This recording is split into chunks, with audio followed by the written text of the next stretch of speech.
number one. The basic What am I going to use for a background after Obama Ready, wins go. on Election Day? All right, Brad Show with you here, 1:30 in the afternoon on a awful, my God, Thursday afternoon. You could use an exploded picture of the United States. You know, like the Death Star did to Alderaan. I was saying, have you seen that? It's an animated GIF of Bugs Bunny sawing off Florida, which has always been. It's one of the old Looney Tunes cartoons, right? The South. Just start with that Mason-Dixon line, and every former slave state just saw him right off. We can do animated GIFs in the background, right? I don't know. I've never tried. We'll have to practice with that. Yeah, we should play with that. Do some Gangnam Style type stuff. Oh, no. What? No Gangnam Style stuff. Yeah. All right. My God, it was 80 degrees almost yesterday. Lamenting the fact that it was probably the last of the shorts and T-shirt days of the year. But I was not prepared for this. My God. It is pretty miserable. It is awful out there. Windy, rainy. I woke up at like 7 this morning, storming. By 7, you mean like noon, right? No, well, for me, it's the middle of the night, but... Okay, just checking. No, it was pitch black at 7 this morning. It was. It freaked me out because It was really dark. you wake up and you're like, okay, it's pitch black. I've obviously woken up at like 4 in the morning, and I'm like, what? It took a bit. I was, wait a minute, what time is it? Where am I? How did I get here? Why is Patrick Duffy in my shower? It's a little freaky. Yeah, the weather's just terrible, and it's going to stay terrible. It's going to get cold. Some parts of northern Iowa saw a little bit of snow. I'm not prepared. I mean, I understand it's late October. I get that, but that would be that part of me that never quite... I'm a summer person. That never... Me too. Quite adjust. It's just you kind of blink one day and it's like, wait a minute, where did my flip-flops go and why is there 6 inches of snow on the ground? Yeah, you'll never hear me complain about it being too hot. No, you don't have to shovel hot. Yeah, no. If it's too hot, I'll go inside. I've never seen someone, turn their SUV upside down in a median. Oh, you know what? Because the relative humidity is too high. That's right. Doesn't happen. So my brain just kind of blocks. Because I even went out on the deck last night. Kind of breathe in that nice warm air, and that chill had already started to set in. It's like, oh no, leaves are all on the ground. It's just a depressing, dark time of year. Unless you're an Obama supporter, in which things are looking good. I understand the narrative may not sound that way, but that's what you get for buying the narrative. We'll talk about that later on in the show. Made the mistake of catching some Hannity yesterday just because I enjoy watching the right wing freak out. In this case, slobbering over the Trump offer we talked about yesterday. And coming from Hannity, that is particularly rich, and I will explain why. More on, and again, as a fan of the A-Team, I'm upset that someone would sully the name of Murdoch. He was my favorite. Not only did he wear the... Because he was crazy? He wasn't as crazy as he let on. He was way crazy. He was nuts. He was eccentric. The point behind Murdoch wasn't that he wasn't crazy, is that he was also genius. Well, that's the two are often mistaken. But he was the guy, and before... The trash bags into the hot air balloon is probably my favorite. But, he always had the cool T-shirts. I'm not so much a bomber jacket guy. He wore the Converse. Little did I know I would grow into be a Murdoch. I had no idea. But who didn't love the A-Team back then? We all, loved BA and the gang. But when stuff got real, when it was time to bear down, play the music, build a tank out of the junk in the warehouse you're locked in, Murdoch was all there. It was when the pressure was off and he could just relax and be himself. So I feel bad that someone is sullying the name of Murdoch. But the big news today is Colin Powell, and I don't even think it's really news that it happened as typical. It's the reaction. In this case, Colin Powell going on CBS this morning. And there was no clue this was coming. The Obama team had no idea. But Colin Powell goes on morning television today to say that he is once again endorsing President Obama for president. Not that big of news. He supported him in 2008. Powell said he had some serious, questions, concerns about Romney's foreign policy, which, to be honest, I think even Mitt Romney has concerns about Mitt Romney's foreign policy. He said the governor, who was speaking Monday night at the debate, was saying things that were quite different than what he said earlier. I'm not sure which Governor Romney we would be getting with respect to foreign policy. Governor Romney agreed with the president that with some nuances, but this is a quite different set of foreign policy views than he had early on in the campaign. And this goes back to even in the spring when Powell, I think, had some serious reservations. I think it's one of the big reasons that Powell, who, remember, was kind of a conservative icon there for a while, one of the good ones. But he reiterated back in May, I think, one of the issues he had in 2008, and that is, my God, all these Cheneyites, for lack of a better term, are kind of steering the foreign policy ship, and that should scare, anyone. Said Mitt Romney, whose instinct was to call the Cheneyites on foreign policy, was nowhere to be found. And this is the guy that ran as the severely conservative during the Republican nomination, and now magically agrees with the president on almost everything. And again, this People for a New American Century will be greeted in Iraq as, with flowers and candy, as liberators. The bomb Iran folks. This is one of the kind of self-inflicted, unforced errors that the Republican Party has, is frankly, they haven't purged these morons. The same folks who led a really bad foreign policy are still driving the ship. We talked about it yesterday. 17 of the 24 Romney advisors on foreign policy are former, Bush administration folk.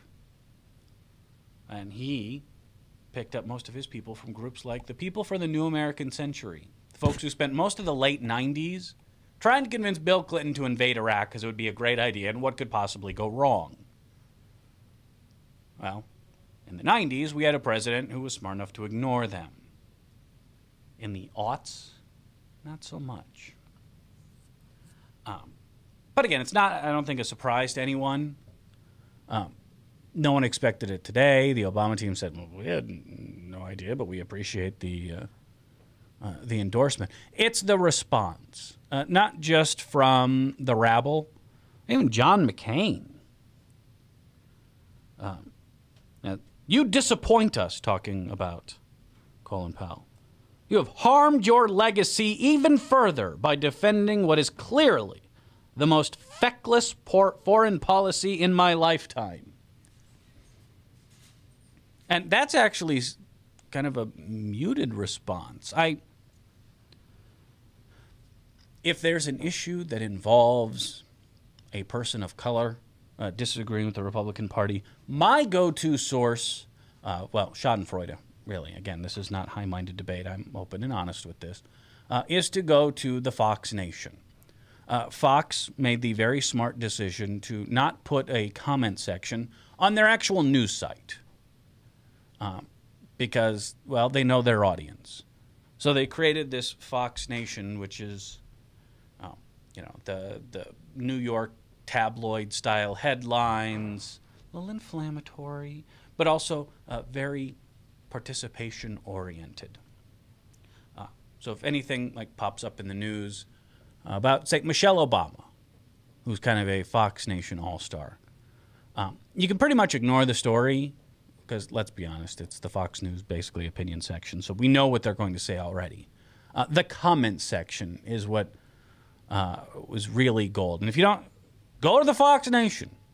Find a story that has a picture. They all have pictures of a person of color, and go read the comments. Because my God, man, like when did Colin Powell become some sort of, I don't know, Nat Turner, Malcolm X, black liberation theology racist? Because the guy that they were describing is not one that I'm familiar with. Now, there's certainly enough grounds to mock and stain the reputation of we know where the WMDs are Powell. He did a very good job of that by carrying the Bush administration's water in front of the UN. You don't really have to go out of your way to imagine or create or just cry racism. But that, again, the Fox Nation audience never fails to disappoint. And again, and this is one of the things that scares the hell out of me when it comes to the Republican Party. Understand, not saying all conservatives, not saying all Republicans, but the party as a whole needs a bit of an enema. And on the flip side, it's kind of what you would expect after 4 years of, whipping their base into this rich, frothy mixture of spite, anger, a dash of, I don't know what the hell's going on, but I'm just going to lash out anyway. Keep them perpetually angry, scared, frightened, upset, agitated. And this is what you get. I mean, the results are out there for the world to display. Whether it's a birther conference or, Steve King speaking. You see the results. It's not pretty. I can understand why these people would be a little upset about any politician that promises hope and change, because these are ideas that aren't just foreign to them. They probably hurt their little brains to think about. And just go to the Fox Nation. Go read the article on Colin Powell yourself. I mean, I can understand why McCain would have, an axe to grind after not getting his endorsement in 2008. Because, it was a close election otherwise, so I could see where it would change the course of the race. But he's sort of the first, big public figure to come out swinging. But seeing the base response, I mean, yeah, is kind of entertaining in a I watch Animal Planet for the, death scenes sort of way. But when you take a step back, all right, you get out of poo-flinging range, it is kind of scary. This kind of, again, the doom rumors, the Hannitized. I mean, there is a derangement going on here. And at the same time, applauding Romney in his third debate performance for agreeing with the president through most of it. It's just kind of strange. But again, it's nothing new. I remember who pointed out this piece from 2009, back when Dave Weigel was working for the Washington Independent. Had a little fun with columnist Byron York, and his breaking expose on black support for President Obama. This kind of, and this is from, again, 2009, is Obama's sky-high ratings among African Americans make some of his positions appear a bit more popular overall than they actually are. Can someone explain that sentence to me? Because the only thing I can come up with is that somehow there's a difference between blacks and people. And I thought we did away with that with the 14th Amendment. Correct me if they don't count for 3/5 anymore, right? Obama's sky-high ratings among African Americans make some of his positions appear a bit more popular overall than they actually are. Sorry, Toby. You don't count. The people are talking here.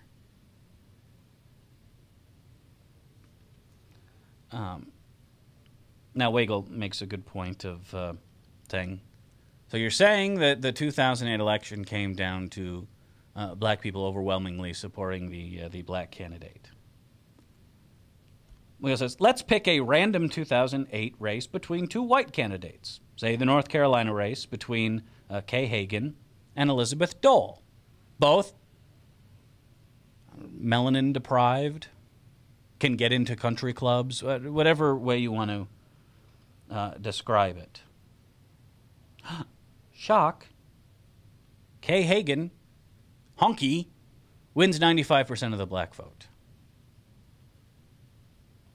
Says there are two explanations here. Explanation A, there is an Obama effect. That is, dazzling black voters to such an extent they are supporting white Democrats even more strongly than support Obama.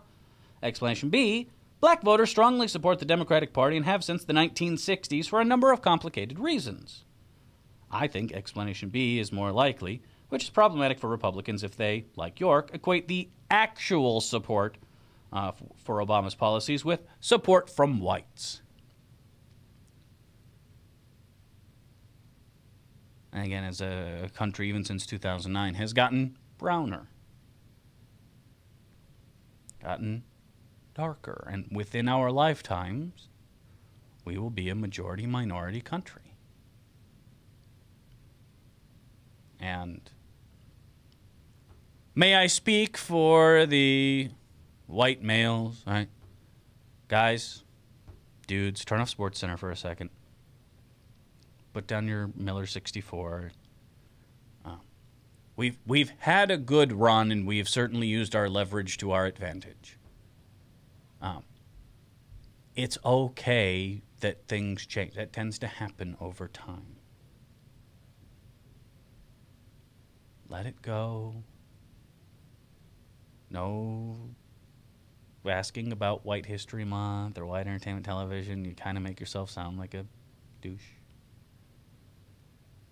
Just lay back, relax, everything will be okay.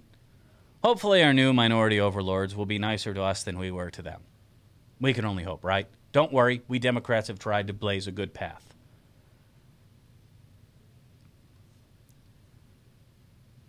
But it's some people just can't get past that lens. People can't get past that framing. I mean, Byron York isn't a moron. He's no John Derbyshire or something. He's no Pat Buchanan.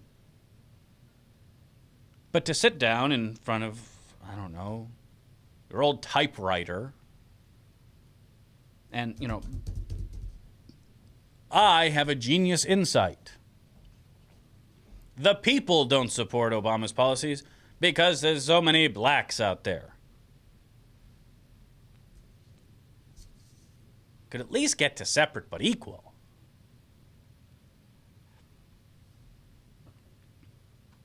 He did, which I think was mighty white of him, admit that the Obama effect spills over to Joe Biden as well. So I guess that's a plus. All right, 244-0077. Email me, radiobradshaw@gmail.com. Or just go to The Bradshaw Show. You can watch show archives. You can find my Twitter feed, twitter.com/Radio Bradshaw, email, all that stuff. www.thebradshawshow.com. And I'm always interested. Again, I'm an absolute feedback junkie.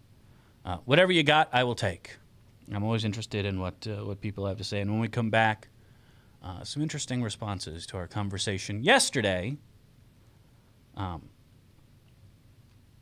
about Richard Murdoch. He's the Tea Party candidate knocked off longtime Republican Senator Dick Lugar,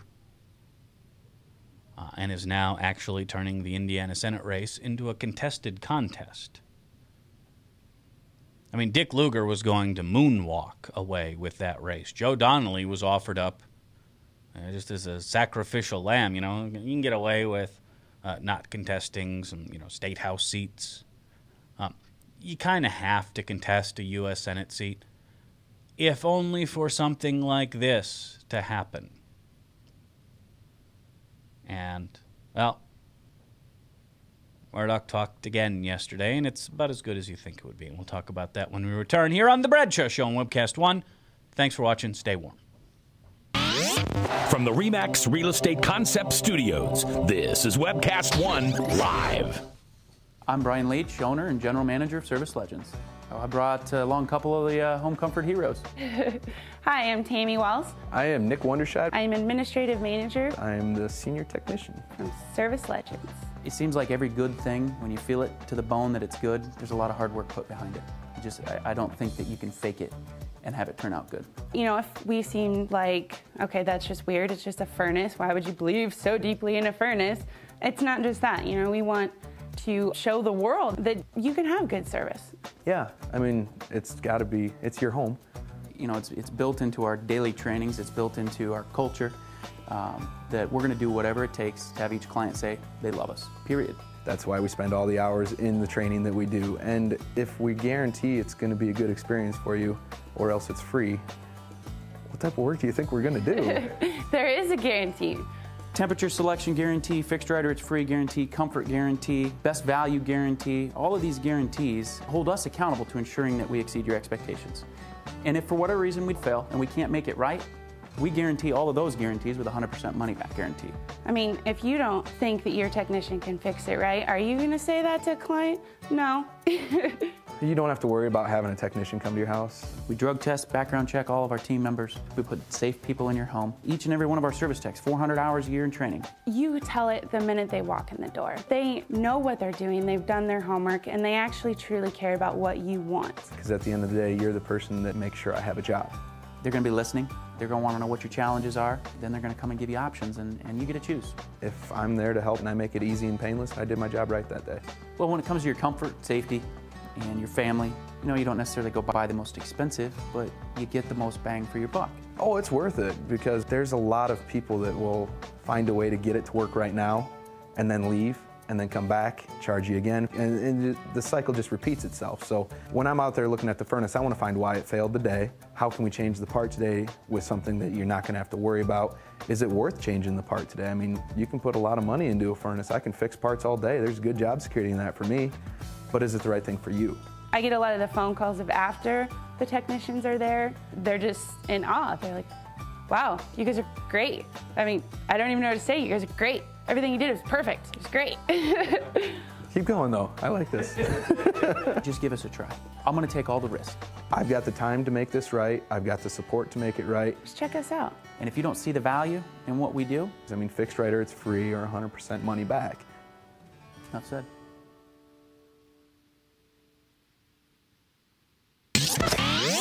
From the RE/MAX Real Estate Concept Studios, this is Webcast One Live.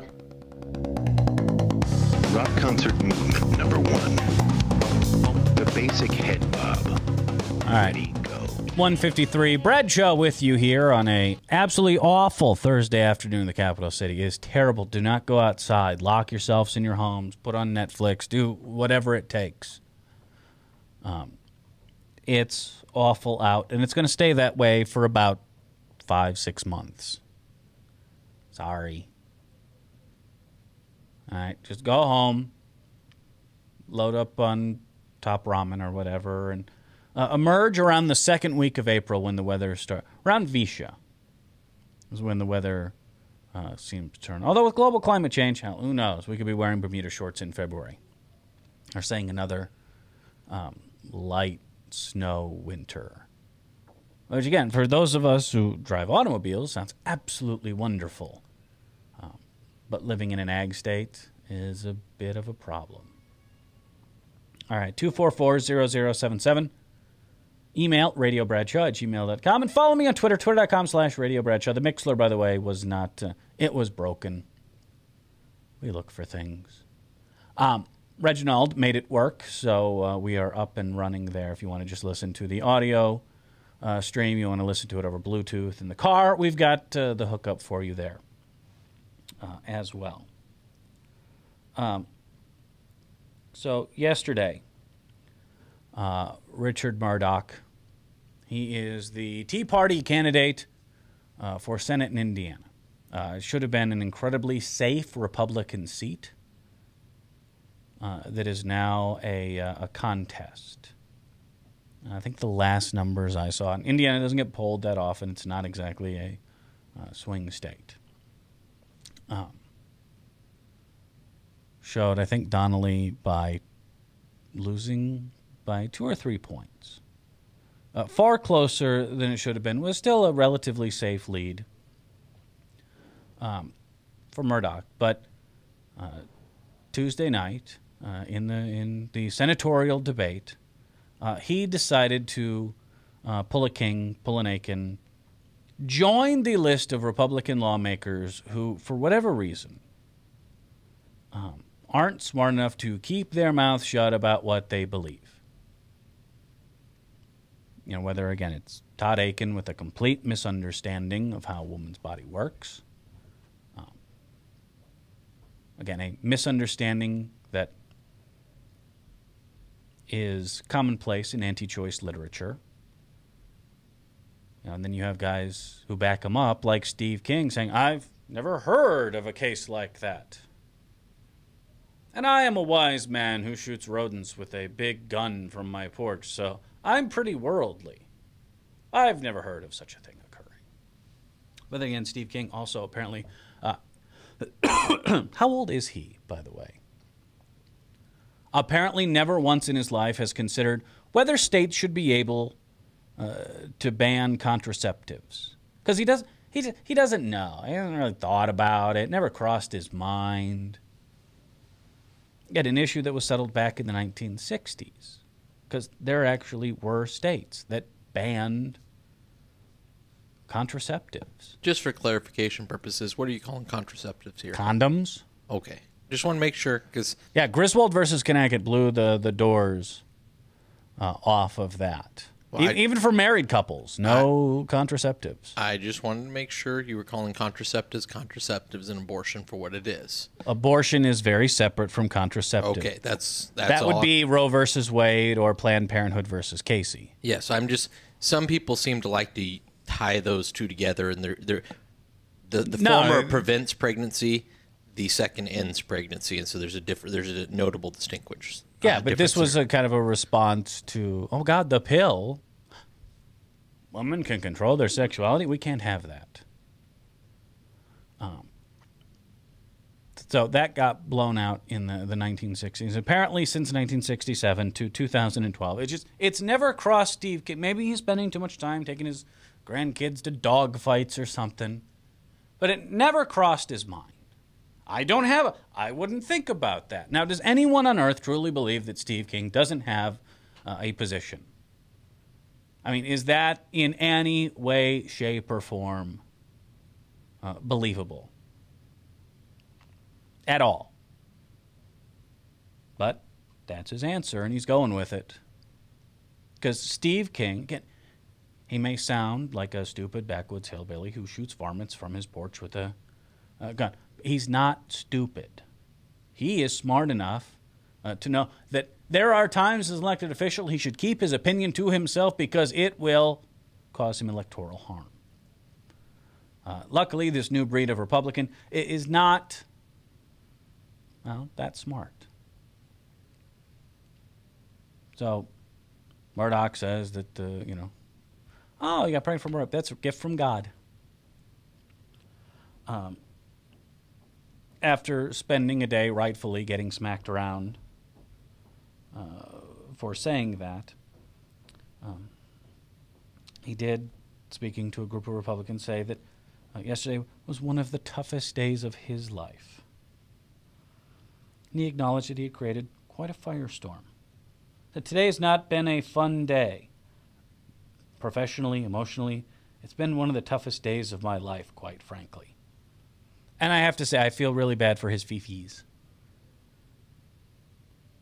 Somehow he's brokenhearted and has a sad.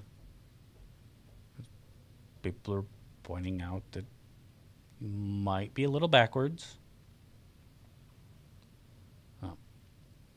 Even the same John McCain that called out Colin Powell yesterday. or called him out this morning, called out Richard Murdoch yesterday. You know, one of the few televised ads that Mitt Romney's done for down-ticket candidates. I think he did one for Mia Love. I think there's one other, and Richard Murdoch in Indiana. Now Romney's being pressured to, withdraw his support, and so far he hasn't. But again, I don't know why Murdoch has a sad. You know, he said what he believed, and not to rehash yesterday's conversation. But Dan, you're like, yeah, I'm on board with that. Sure. Yeah. So why would he walk it back? I don't know. It seems stronger if he would have just stayed with it. Well, I mean, his apology was, "I'm sorry, someone's feelings were hurt." That, you know, the typical, non-apology apology. Yeah, that's not really much of an apology. No. And again, it opens a number of theological questions, such as, if this is a gift from God, when exactly, does he take the wheel, if it's God's will and the like. And those are probably answers Richard Murdoch would not like to give on camera, and certainly ones the Republican Party would like him to keep to himself. And my guess is this is the last conversation. So what happens Murdoch, if this guy wins? We send another crazy person to the Senate. Okay, I'm just wondering. It's not like there's a shortage of them. Yeah, I know. I don't think what he's saying. So, I'll use your own language. I don't think it's anti-choice language. I don't think it's contrary to anti-choice language. I mean, this is more perspective. Like, okay, that's the perspective you're coming from. I don't know if I necessarily to say God is the author of life is consistent. I don't know why this shocks anybody. It's still But Republicans have a hard time. It used to be standard boilerplate. We are against abortion, except in cases of rape, incest, and life of the mother. Well, that was wrong. Well, it depends. That was the very convenient political discussion. Like, if you truly believe that abortion is deep down murder, die, then you're right. It's not intellectually consistent, but it was one that Republicans needed to portray because it's convenient. It's conveniently political. Sure, because you can fit a lot of people that are really pro-choice in there, and they'll be like, well, they're not gonna mess with it. I mean, it's basically the calling card of I'm not going to change anything. Yeah, it's boilerplate. But in the last few years, as we've seen the moderate wing of the GOP atrophy, for all the talk of, the good old days when Tip O'Neill and Ronald Reagan could have drinks after work. As the side that was capable of reaching across the aisle has atrophied and almost died off. Where, an Orrin Hatch or a Dick Lugar lives in constant fear of some, backwoods flat earther running on a Medicare and Social Security or unconstitutional platform and knocking them off because, well, it's the Republican base that votes in Republican primaries. For all the lamenting of days gone by. We have a president that will go to the Des Moines Register and still speak of his hopes for the grand bargain. Why, yes, we are going to cut. And it will be grand because, for some reason, the minute I took office, Republicans started caring about the deficit, and I'm going to take them at their word that they mean it.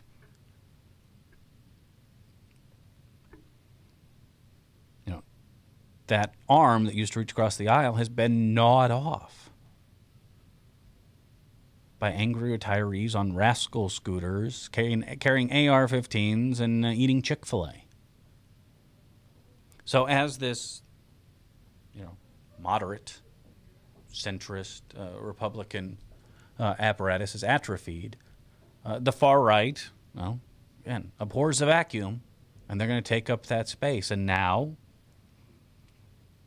even the vice presidential candidate on the Republican ticket will sponsor legislation to redefine rape. But we're going to change it to forcible. We're going to move the goalpost a little to the left here, a little to the right, a lot to the right. Wait a second. They're going to redefine rape as forcible rape? Well, they're going to, instead of rape, incest, and the life of the mother, it would just be forcible rape. Because there's other kinds of rape. Yeah, they're statutory. Okay, but that, there's a lot. I would argue that that's just a bad name for rape in general. Because a consenting minor that is silly. Well, the point is, a minor doesn't have the ability to consent, and well, in most of those cases, it's a family member. Yeah, no, I understand grooming and coercion. I understand there's evil there, but on the same note, some of those guys, like on that sexual predator list, there's guys that are like 22 years old that had sex with a 15-year-old, and that's... Yeah, I mean, some of those are... Not to say that's gray good. area. Yeah, not to say that's good, but, I don't know that that's the same as rape to me. No, and I've, for a long time, been an advocate of, tiers of... the predator list, the I can't live near a school or playground. And I think, like there's first-degree murder, second-degree... There should be degrees. The difference between an 18-year-old who has a 15-year-old girlfriend or whatever, a hookup at a party... And the 30-year-old that has a 12-year-old girlfriend, versus, Mr. Sex Tourist, or, hey, you want to get in my van, free candy man. Sure. So, I believe there should be gradients there. But I guess I just wouldn't rape rape. I don't know. But when it comes down to, we're just going to rewrite the rules here, and we're going to, chip away further and further. There's a problem, and that's what the Republican Party is going to be. Which is why, does Mitt Romney sit down in his daily life and think about a woman's right to choose? I mean, does anyone really believe that? No, he's running for office, for Pete's sake, so he has to say something. When he was running for governor in Massachusetts, he was attending Planned Parenthood fundraisers. He was, pro-choice. But now he has to appeal to this Republican base, so he has to. Planned Parenthood, we're going to get rid of that. I'd be happy to sign a bill banning all abortion. And now he's trying to etch-a-sketch his way back to the center. And the funny thing is, these rabid anti-choice Republicans will still applaud him for it. They'll still support him. We've always been at war with East Asia. It's that mentality. And it's not, yes, it's easy to pick on Todd Aiken, Steve King, Richard Murdoch. But then you get kind of the fallout. And this is a state bill in Pennsylvania that limits the amount of food stamps that low-income women can receive based on the number of children. This whole kind of welfare queen stereotype that Ronald Reagan gave us as a extension of the Southern strategy. So this new bill in Pennsylvania is limiting the number of kids. One of the criteria they use, and I don't know if this is an act of charity or what, a woman may seek an exemption to this limit if she can provide proof that she reported, her rapist and the event to police. Eliminating the increment in benefits under the program for which the family would be otherwise eligible as a result of a birth of a child conceived during the period in which family is eligible for benefits under the Temporary Assistance to Needy Family Program. Stating she was the victim of rape or incest, the case may be, and that she reported the crime, including the identity of the offender, if known to law enforcement agency having the required jurisdiction. She also has to sign a statement affirming she understands that false reports to law enforcement will be punishable by law. This stuff rolls down. I guess it's handy for a Steve King to see a bill like this, because he's never heard of such an occurrence ever happening, so what does he have to worry about it for? He doesn't have to worry his beautiful little mind. But this is the mentality that is invading the Republican Party. And it makes sense. For example, Lindsey Graham. Not exactly the most macho of Republican senators, but in a moment of maybe unintended honesty, said, we have a problem. We're not making enough angry white men to remain relevant. The kind of unspoken side of that is that's who our party is. Angry white men. And again, as a Caucasian adult male, again, I don't think it's my job to pass judgment on the lady folks. I'm not, the mansplaining phenomenon. Well, you women need to understand. Anyway, after the show yesterday, Claire emails me.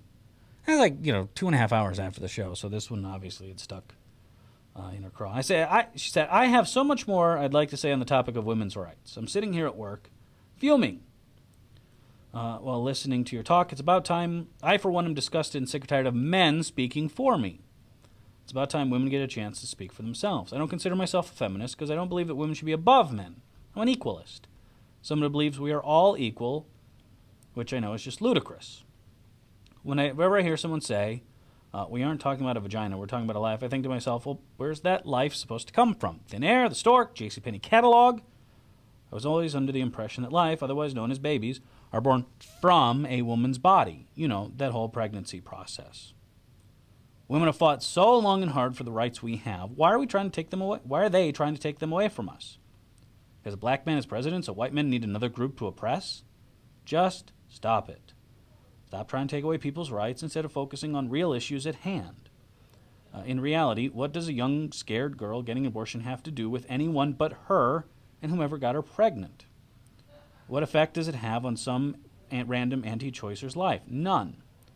Why aren't there more arguments on saving the starving children? Can I answer that? No. In our own country, the matter of the fact is you can't get more separated from daily American life than a rich white male. If you're a person who's never had to worry about where your next meal is coming from, how can you say that you understand? I could go on for days about the fight against women's rights, gay rights, the poor and the hungry, and all these problems with having rich run a country full of struggling people, but we don't have all day. So here's just my small rant about the whole anti-choice argument. Thanks for listening, Claire. Claire, thank you for listening. I understand you disagree. Yeah. Again, that's to put it lightly. I will give far more credence to anti-choice beliefs, again, when, say, they become as equally concerned about the 500,000 children we have in foster care in this country. Yeah, but calling out one hypocritical situation and saying that justifies some kind of evil, that's so silly. That's such a silly argument. It's a hypocritical situation. Sure it is. It's a hypocritical situation. We have a lot of children. We ought to be caring for them. And I'm sorry we don't. I don't know what else I can do there. But I can't. Just show an equal focus. What I can tell you is you're right. Babies are birthed out of the vagina, but it doesn't stop them from being a unique and individual life. And I'm pretty sure that baby cared about its life. I don't think it's a sentient being. Yeah, well, that's because you want to use science when it benefits you and deny science when it doesn't. And it's what science am I denying? It's life. It's growing. It's self-replicating. It's so life. is cancer. Yeah, no, that is not life. It's life. It's alive. It's growing. It's not life. It's not cognizant. It has no ability to become cognizant. A small clump of cells is not cognizant. It is, though. See, that's the problem, is the brain forms very early. It forms features of a human. It's a human. A cancer is never going to turn into a human. I'm not trying to protect any other life than a human's. So I don't care you're using the definition I of understand cancer. being against abortion. But Sure. you step over a line when you say, and I should choose for that woman. You have to choose for that woman, unfortunately. I think it's she a gets life. to choose for herself. No, she doesn't get to choose She to be gets a to murderer. control Fine, her then we can sexuality. put her on trial and try her for a murderer. That's the only way I would allow that. What You're, prison sentence would you Death. give to a woman? Death. You would say abortion. If we're going to take the legal of it, isn't murder requiring death? I mean, don't you think that no. Well, I know I'm not Iowa anti. doesn't. I'm anti-death Fine, then they penalty. get life. Then fine, life in prison. Are you pro death penalty? Because that seems to be anti-life to me. Yeah, but see, the difference is we're talking about an innocent life and somebody that's guilty of something. The baby didn't do anything. The murderer, he's guilty. How many people have been let off death row due to DNA evidence? Hey, that's great. I'm glad we can do that. I'm really glad we don't kill innocent people anymore. That sucks that we did that. No, we still kill innocent people, some would Prove it. argue. Yeah, some would argue, but you're arguing from half facts, and That's because opinions I mean, rants vary. like that, they sound really good on paper. You write it. I've done it a million times. I blogged about something and then get it torn apart. The reality is that regardless of where the baby comes from, it's still a life, and that's that's the thing. Do I really want to kill people that have abortions? No, I don't really want that. I'm just being ridiculous there. But the reality is that this is life. And I'm just not going to concede that because it comes from a woman that it's not life. And But the reality then she doesn't have a say, though, on her own body. I'm sorry. I don't know what to tell you there. In the case of rape, it's just absolutely horrendous. I understand that. I couldn't possibly put myself in those shoes because I'm not a woman. That one stinks. But that's the whole point, is we can't put our shoes. It's not capable. If men were getting pregnant, all right, there would be a recipe for penny-royalty in the Bible, and it would be in every holy book that ever had. There'd be a Planned Parenthood on every corner. I don't think so. And the minute a quarterback got knocked up and had to miss the Super Bowl, they'd put it in the drinking water like fluoride. Preventing pregnancy and ending pregnancy are two different issues. See, you're meddling these again. I think the woman has the absolute right to have birth control. I think it's a great thing. That almost puts you as a moderate in the GOP today. That's fine. I can be a moderate in that aspect. I love birth control. I think it's very good. I think that it's pretty plain and clear that we're going to have sex outside of marriage. Do you think society would have evolved differently if men could get knocked up? If the ruling class, I think that's like asking an asinine question. Because it can't happen. It wasn't God's design. See, the problem is you start with something other than God, and I start with God. So I see it as a life that's designed by God. What does the Bible then say of abortion? The Bible doesn't speak to abortion. Why? It speaks to life. But abortion was well known in those times. It goes back to ancient Egypt. We have recipes for the ancient Egyptian version of RU 486. Again, though. It goes back. This was not you're talking about life. They wouldn't even have known until it was passed when we would allow it now. Why wouldn't Jesus have specific? I mean, he spoke very clearly. Jesus, there's a million. The Old if Testament it wasn't speaks abortion, very what issue? clearly. If it wasn't abortion, just be some other issue Jesus didn't speak about. But even the Old Testament leaves it out, and that's full of rules for everything from what to wear, what to grow, and what to eat. That's to set up a nation. And they left choice out? No, they didn't. They included in "Thou shalt not murder." It's just that simple. It's there. You don't want to see it. Whatever happened to the reality, Bradshaw, is that if God was in this room right now, you wouldn't bow down and worship him. And so there's no sense telling you what the law of God is because you wouldn't even worship God if he was here. I don't think anything that omnipotent, omniscient, powerful the answer is you would not worship God if he was here. And so there's no sense trying to run through the rules of the Old Testament that applied to a certain people in a certain point of time. And it's ridiculous to try to put on me because we spent 2,000 years since the death and resurrection of Christ not doing these things. No, is everybody an idiot for the last 2,000 years that we don't follow these things? For the most part, it was look the other way. Go look at look the other way. Go look at the headline. headlines. Christ came and fulfilled this act. Look at the headline. Then why didn't Christ say anything about choice if this is the biggest issue facing... It's not the biggest issue. Republicans the these reality days. of the situation is because I believe God is so in control. God not only knew that those abortions are going to happen, but was there and present and capable of stopping him if he did, and he didn't. So to whatever reason, all these abortions have been to the glory of God. It would have taken one sentence. One line. You wouldn't accept it if it was there. If Jesus said, "Thou shalt not commit abortion," no, but at least you wouldn't even accept it. No, we could at least have the religious discussion. It's an asinine argument because you're asking. More to have likely, it would be thrown out the same way that no tattoos, no shellfish. The tattoos were also thrown out as well. These aren't the same. Tattoos and shellfish aren't even close to the same thing. All sins are created equal. No, they're not. Actually, because there's different types. You have moral laws, civil laws, and ceremonial laws. Tattoos are ceremonial, and so is the shellfish. Moral and civil laws still apply, okay? And that is thou shalt not murder, which is what I would base this argument off. Would then murder be the same as creating a golden calf to pray to? It would be in the same thing. You cannot have it, no other gods before me. You're absolutely right. So then is a Hindu... as equally, they're equal. They're sinners. We're all sinners. But hold on. But you hold, I don't know. Pick any, non-Abrahamic religion. Sure. Do you hold them in the same contempt that you would hold a murderer? Yeah. I don't hold them in contempt. I feel sorry. So you see, and that's the thing that you guys don't understand about me. You hold murderers in contempt. No, I don't. I feel bad for them.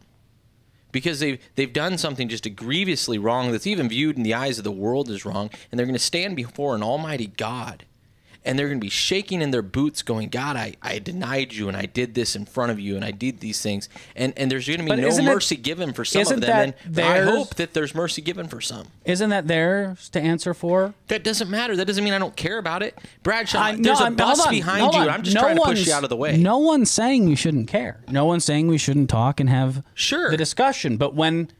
we get to the end of the discussion. It's my way or the highway. It's not my way. That's the problem. This isn't. You'd like it your way. No, the problem is you're asserting that it's my way and it's God's way. You said that you are anti-choice. God is anti-choice. Where does he say that? He says, "Thou shalt not murder." Any way you want to do it. It's a life, Bradshaw. He goes to the point of saying that he knits people together in the wombs. It's life. It's life. Is it life before he breathes life into you? Before he breathes life into me? Mm-hmm.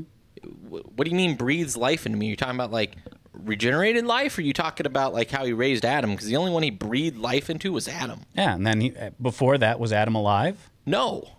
It wasn't alive until... Yeah, until God breathed life in him. And God has created that same phenomena when the egg and the sperm get together and attach to the wall of the uterus. It's life at that point. So what's the difference between, say, a choice and one that doesn't attach to the uterus, or ectopic pregnancy?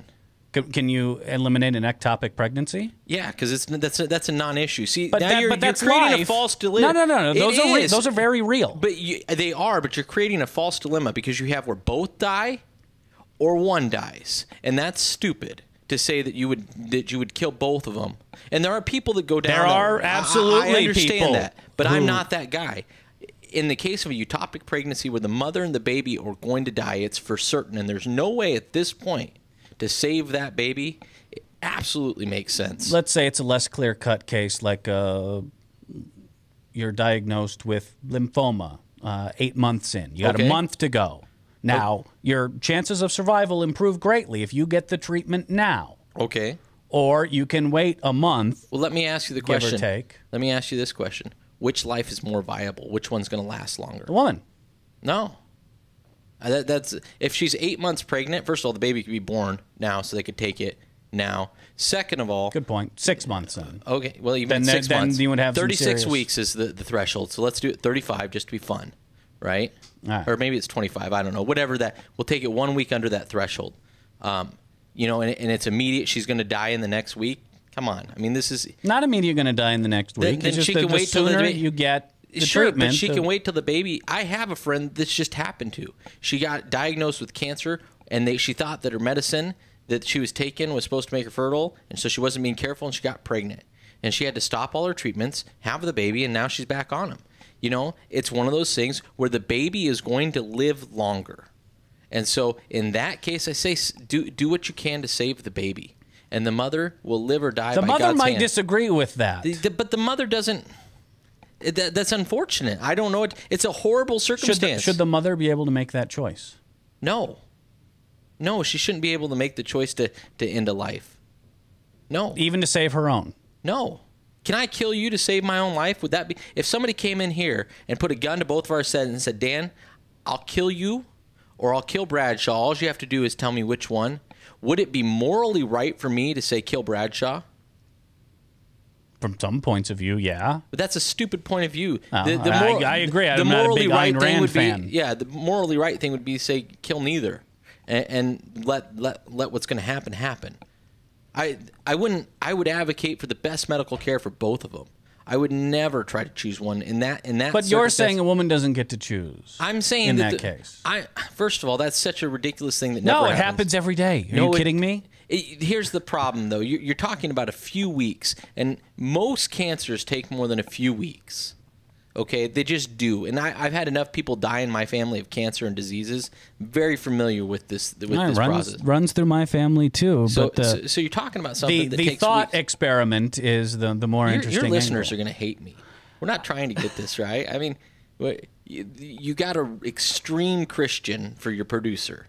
Yeah. And we're just not going to agree about this. We're not, and we don't have to agree, and we can disagree, I think, and still be. But people aren't going to see this as me. Like me and you are talking, and I are still going to bro hug after this. Yeah. Well, we will bro hug after. I just don't want people to think that I'm this angry white rich guy. Because first of all, I'm not rich. I do happen to be white, but I'm more colorful than most white people by far. And I'm not trying to victimize women here. I don't know what to do. I'm glad. No, but I think you step over the line when you say, I know what's best and I'm not. See, again, you're asserting the I onto me, and I'm saying this is God saying, thou shalt not murder. I can't. It doesn't matter who I am. My opinion matters to nobody. I don't even like my opinion. Okay? See, you have something in common with my emailers then. But the deal is, I am subject to the Word of God, and my conscience is bound to it. And so when God says, thou shalt not murder, I take him at his word. Shouldn't murder. That's what the God that spoke creation into existence said. I just think that if this was the issue that Republicans and the religious right want to make it out to be, it would actually be included in the Bible, considering abortion was a well-known thing, even 2,000 years ago. 4,000 years ago, 6,000 years ago. He said, thou shalt not murder. I mean, it's like, well, he didn't say specifically you couldn't murder with a pickaxe either. That's not in there. So, I mean, pickaxe murders are great. Yeah, it sounds ridiculous, but that's exactly my point, is trying to say, well, this is some kind of different form of murder that should be permissible. It's not even logical. But you go through the Ten Commandments and just living in a free society. Thou shalt not murder. Thou shalt not make graven images. Yeah, you're not supposed to make other gods before him. In fact, I actually don't like the pictures of Jesus because I think that's covered underneath that. Oh, I thought you just didn't like it because it was brown skin. No, I don't care about that. Actually, Jesus wasn't Caucasian. No, he was probably olive skinned. Yeah, he didn't look. Looked probably more like Osama bin Laden. Didn't look like Chuck Norris. Yeah. But that's beside the point. Neither here nor there. But if you go through the Ten Commandments, I think they're beneficial for society. I don't know. I'd say capitalism is based on coveting. American society is based on coveting. I would say that good Christianity looks a lot more like, let me see how I can put this. Not communism, but a communal living. I would agree. Okay, I don't necessarily think capitalism, while in itself I don't think is evil. I don't think that it's necessarily biblically prescribed. Now that doesn't make it wrong, because I don't think it's necessarily sinful. But there is some coveting issues. I was going to say, how can you watch a single commercial break on American television? Well, our whole lives are generated to make us covet. What's rap music about? Look how many cars and how fat my bank account is. I liked it better when it was about Burger King bathrooms myself. Yeah, Humpty Dance was a funny song. The guy wore some funny clothes. I like the big clocks. Yeah, I'm more of a Run DMC, sure, Del the Funky Homo Sapien but I'm just saying, guy. Our whole society is built on coveting, and I think it's wrong. I think it's one of the major problems is wrong with society. Nobody's content in their position in life, and I'm not trying to get into some like slaves should be content in the positional life thing. Yeah, let's not go down that road. But nobody is content. Where the Bible is very quiet on abortion, it's very loud on slavery. Yeah, but we're talking about different. We'll get into that. That's another issue. Okay, let's try to keep them. All right. But people aren't content in their position in life anymore because they see what everybody else has, and they're told that to be a good person, you have to have these things. To be successful, you have to have these things. And the reality is, you have a girlfriend that loves you and a little dog at home, and I think that's pretty successful. I know, but luckily, based on the Ten Commandments, my neighbor's wife is ugly as sin. And well, shrieking and harpy and likes to slam doors. The Ten Commandments weren't given because God thought we could obey them. It's to prove that we couldn't even obey the most simple of laws. I mean, that's the misconception you have, is that these laws were given with the expectation of being obeyed.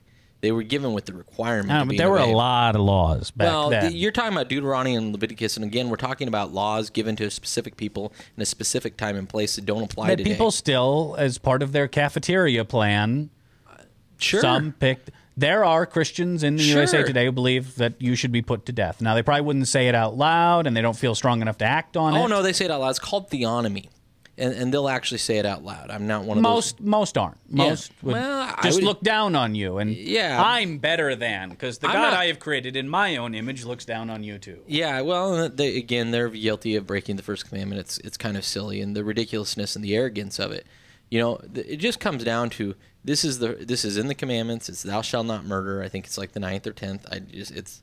It's good enough for me. I mean, I'm not going to argue different types of murder are okay because Jesus didn't specifically point them out in the Bible. All right. We're going to leave that there real quick. I just want to give my shout-outs to the Handman. Listening to Handing in my home yesterday, by the way, we talked about the Donald Trump offer. And no, we will not get into Stephen Colbert's offer, but if you have a chance to go and watch last night's Colbert What was Colbert's report, offer? I missed it. It's $1 million to perform an act that, well, Leviticus greatly frowns upon. What's that? Just tell me the offer. I missed the Colbert report. $1 million to let Colbert teabag him.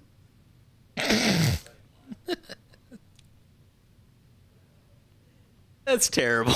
That's just terrible. It's $1 million for charity. Well, I mean, I think it's, I think it's clever, but that's terrible. Well, you know, Lord knows Donald Trump is known to have a mouthful. No, what got me was the Hannity was saying, "That's obvious. Someone came to me and asked for my college records. I'd be more than happy to give them over $1 million for charity, $5 million for charity. It sounds great, except." And this has been a standing offer since 2009. Charles Grodin, of all people, was talking to Hannity about waterboarding. And Sean Hannity said that he would agree to be waterboarded for charity. Our good friend Keith Olbermann actually upped the ante, saying he would give $1,000 for every second Hannity withstood waterboarding. And he would double it if Hannity would admit that he feared for his life at some point and that waterboarding is in fact torture. And if you want more information on this, the late, great Christopher Hitchens actually did this.